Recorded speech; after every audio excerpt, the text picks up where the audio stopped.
Well, today we had some cracking temperatures that had me hopping. All right, I promise. Those are the last Easter punch you're going to get out of me. I used all of them that I had, but great day that we had where temperatures were able to get into the 70s. It really looked like it was going to rain for the majority of the day. The clouds rolled in. They even had that dark tint to the sky.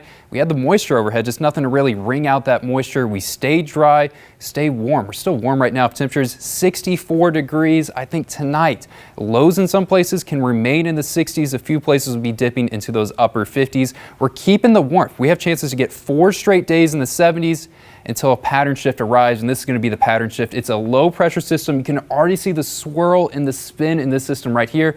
That is what has issued a weather aware day for us on Monday. It's going to take about 48 hours before it can move into the Ozarks, but by the time it does, can be a pretty nasty system that's going to be on our hands. Going to be a great Sunday though. We're staying dry across the Ozarks, starting to shake a little bit of cloud cover, and I'm expecting those clouds to return once more on Sunday. Sunday is going to have a pretty similar feel to how it was earlier today, but this front that has been in place, allowing all this warmth to flood in from the south, is going to start to inch further up north, and as it moves up north, there are going to be some chances for a few showers that could be happening.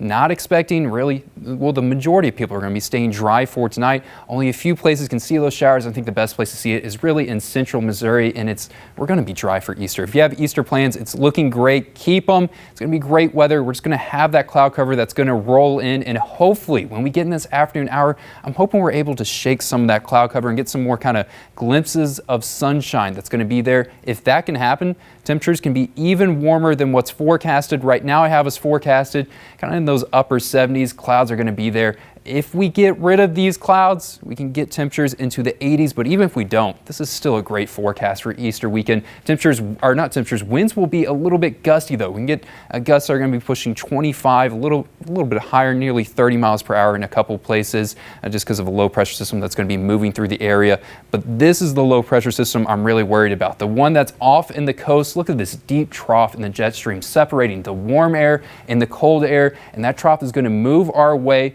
That cold air is going to start to creep in, and we're going to get a mixing between these two air masses. And you know, anytime you mix warm air and you get cold air, you normally get this right here, severe weather risk, and that's what's going to be on the table. The day 3 outlook for the Storm Prediction Center has us right in the bullseye of this worst weather. Enhanced risk, that's 3 out of 5 that's going to be there. Expecting thunderstorms that can develop really all day on Monday, but the worst of it, I think the severe thunderstorms are really going to kick off in that evening hours. We're going to have a frontal passage, and right now all forms of severe weather are on the table. That means large hail, damaging winds, and yes, an isolated tornado threat cannot be ruled out. We'll have high dew points, a good amount of instability. The instability values aren't off the charts right now, but when you combine it with a good amount of wind shear that's going to be in play, you can see a nasty system that's going to develop. That risk of rain and even thunderstorm potential happens on Monday morning. Not expecting things to get severe or to get bad until we have frontal passage. You can start to see this line of storms that are developing. It's going to be a long line from St. Louis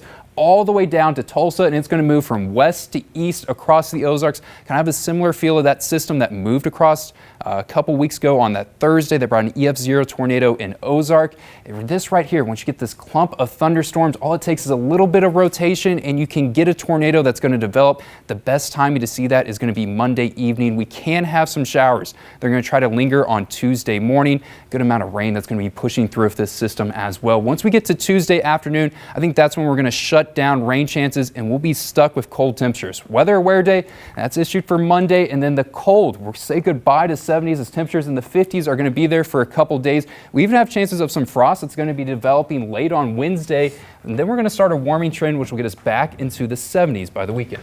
So it sounds like Monday morning commute will be okay. Yeah. Evening commute will be okay. It'll just be later in the evening on Monday when those storms really will roll expecting in. it to get worse in that kind of late evening overnight hour. That's what I have it kind of dialed down to right now. Okay, got it. But then after that, it looks like a pretty nice week for the most part. No freezing temperatures. We're still this avoiding week. freezing. We're getting close, but right now I have us just barely above it. Hopefully it can stay that way as well for those plants. Let's hope. Good time to download the KOLR-10 weather app. All right, thanks, Matt.